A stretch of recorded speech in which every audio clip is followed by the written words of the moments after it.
Merry Christmas.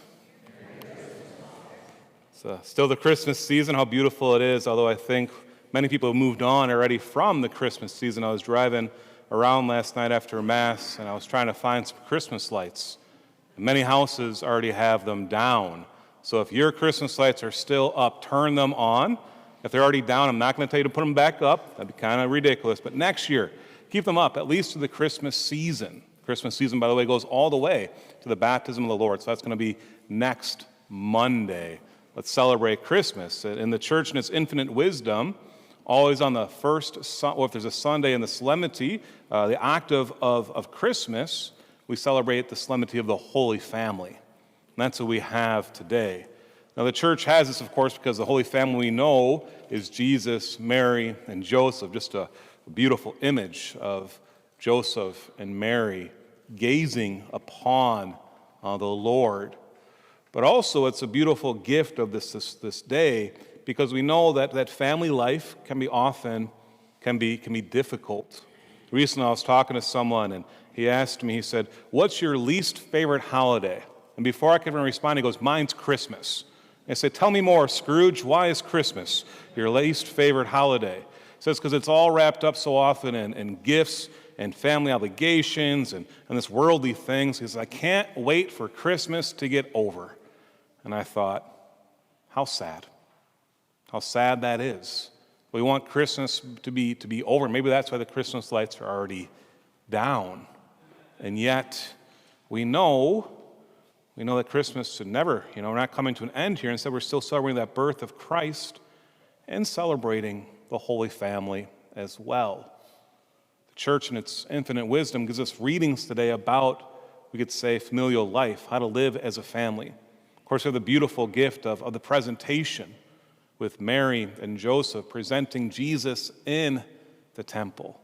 It's a beautiful thing for you as parents. We know that we do this when we're presenting the child back at baptism. Lord, this is your child. And also we know we can do this every single time we come to Mass, laying down our family at the altar. There's a beautiful tradition that many of you guys have, offering Masses for your children. I know for one family, I'm like, oh, it was so-and-so's birthday this week because I said Mass for this, 14-year-old, whatever it may be. That's a beautiful thing to be able to offer your children, this presenting to them. We also have more about the familiar life in our readings from the second reading and the first reading. So I want to do a couple kind of deep dives into those today. Our second reading from St. Paul to Colossians, I think, is a beautiful passage where maybe this should be the rules of the family life. You know how in classrooms the teachers say, these are classroom rules? Well, I think these maybe should be our family rules that St. Paul writes to the letter of the community of Colossia. It says what?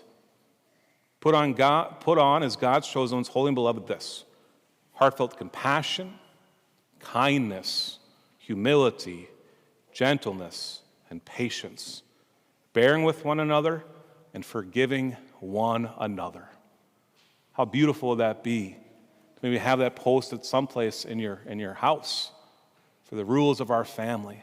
We're going to be compassionate, kind, humble, gentle, patient, forgiving one another. He goes on, and over all these, put on love, that is the bond of perfection. What is love, by the way? Love is willing the good of the other, not for your own personal gain, but for their gain, that they may experience this great gift of yourself to them. We hear about this later in St. Paul's letter to Colossians, this passage where we've heard before. I've done deep dives into it before, so we're not going to go too deep into it today. But this somewhat controversial passage where it says, "Wives, be subordinate to your husbands, as is proper in the Lord. Husbands, love your wives and avoid any bitterness to them." We know that later, in another part in St. Paul's letter, it says, "Husbands, love your wives as Christ loved the church." So what does that love look like? That love of giving of yourself completely. The selfless love this agape love, not holding any bitterness, but instead submitting to one another because you know the other one is willing the best thing possible for you, the good of you. And so in married life, it's being vulnerable with one another. It's letting one another help each other. Help each other to what? To experience Christ, to experience the gift of his love and his peace. St. Paul goes on to write as well about how you're called to parent or how to be a child, right? Children, obey your parents in everything. I'm not sure that's a rule you should put up in your house all the time, right? But children, obey your parents in everything, for this is pleasing to the Lord. It goes on, fathers, mothers as well, do not provoke your children. Don't poke the bear, right? You know how to do that. They know how to do that as well. But St. Paul is saying, don't do this so that they may not become discouraged. Selfless love of parents and of children as well. We go back to the book of Sirach, and Sirach's writing more about the children who now are older. And this is a beautiful thing because we even know in our own life that there's an adjustment. There's an adjustment in our life when we start to reach, maturity, when we try to start to reach into adulthood. There's this transition that happens. For girls, it usually happens, by the way, between about 12 and 15. There's almost like a disconnect between them and their mom. This is a little bit of a hardship because there's a little, two heads butting up against each other. This is much more visible, by the way, for boys from the age of about 16 to 18 with their father, and their butting heads may actually be butting heads sometimes, but that gets reconciled usually for the girls about 18 to 20, and for the boys with their father from about 22 to 26. It's not across the board, but this is usually what will happen. And that's because they're trying to grow into their own. And yes, they still want to obey their parents, but also they're saying, I want to be on my own. And so Sirach is writing now and saying, okay, yes, still called to obey in some places, of course, but even more important, he says what? To honor your father. It says for your mother to revere her, even higher up, right? Honor your father, revere your mother. For this too is pleasing to the Lord, and it atones for one's sins. So it's almost this penitential act, we could say, that as we're honoring our father, as we're revering our mother, that we're actually doing some sort of penance, that work of mercy as well. But this is how we're called to live our life. It goes on as well and even just explains when parents get older. My son, take care of your father when he is old. Grieve him not as long as he lives. Even if his mind fail, be considerate of him. Revile him not all the days of his life.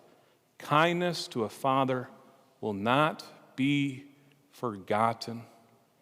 So beautiful. So often I'll see you, the parishioners, bringing your parents to Mass the same way that your parents brought you to Mass.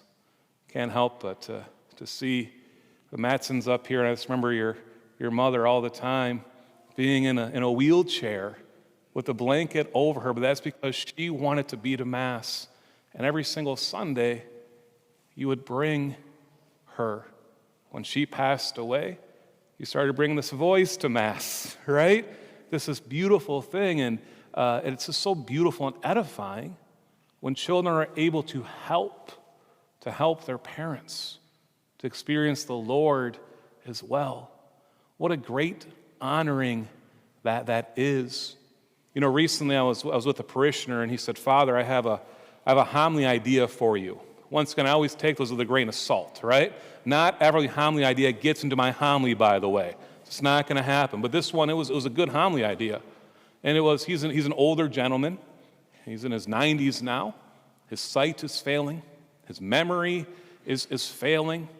And he said, if you ever need a pro-life idea, say this to young couples, if possible.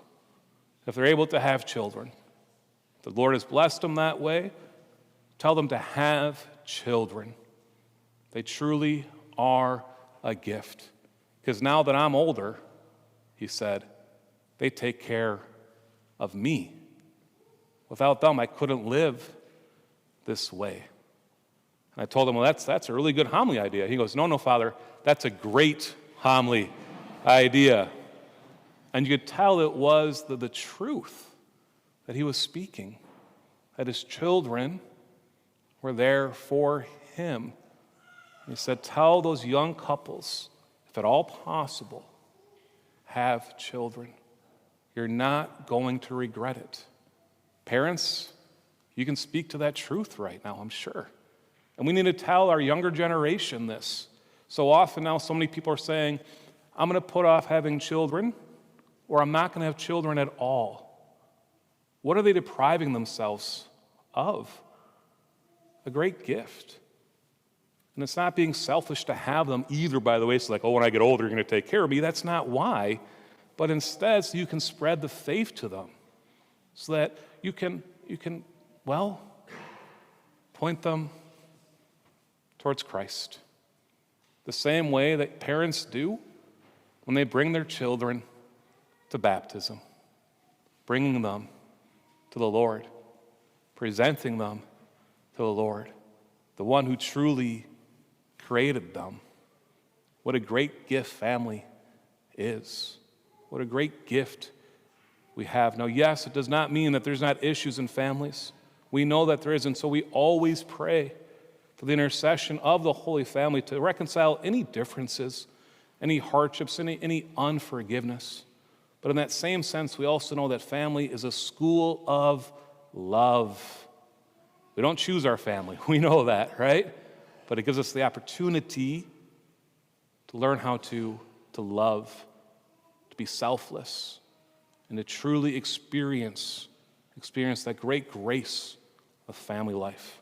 And so today, as we celebrate this great feast of the Holy Family, we turn towards the Holy Family, asking for their intercession, that our families may be blessed, and we may always be like Mary and Joseph, as a family gazing upon Christ, and letting him be the peace that gives us all that we long for. Jesus, Mary, and Joseph,